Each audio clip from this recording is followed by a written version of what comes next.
Un panneau en forme de cercle à contour rouge annonce une interdiction.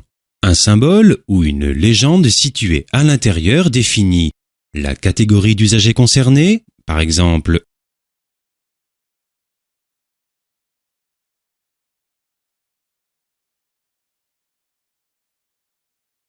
accès interdit aux piétons,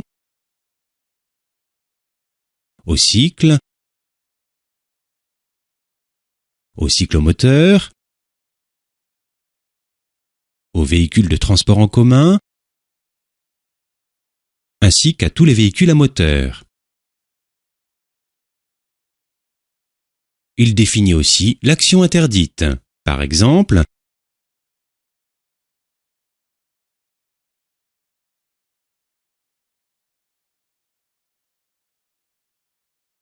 limitation de vitesse, interdiction de dépasser tous les véhicules à moteur autres que ceux à deux roues sans sidecar, circulation interdite à tout véhicule dans les deux sens, sens interdit,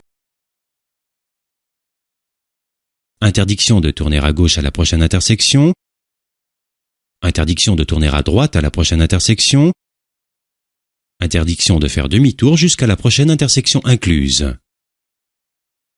Un panonceau peut être placé sous le signal pour donner des indications supplémentaires. Cela peut être un panonceau de distance,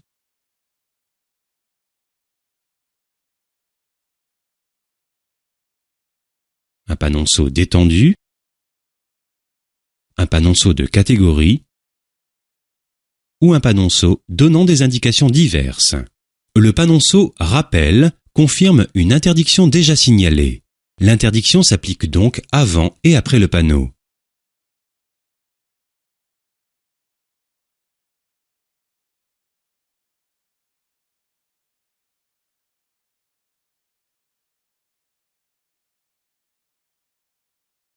Un panneau en forme d'un cercle à fond bleu annonce une obligation.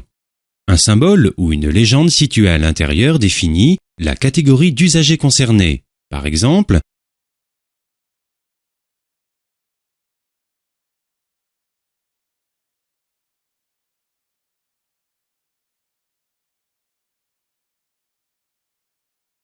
chemin obligatoire pour piétons, chemin obligatoire pour cavaliers, piste ou bande obligatoire pour les cycles sans remorque, voie réservée aux véhicules de transport en commun des services réguliers. Il définit aussi l'action obligatoire. Par exemple,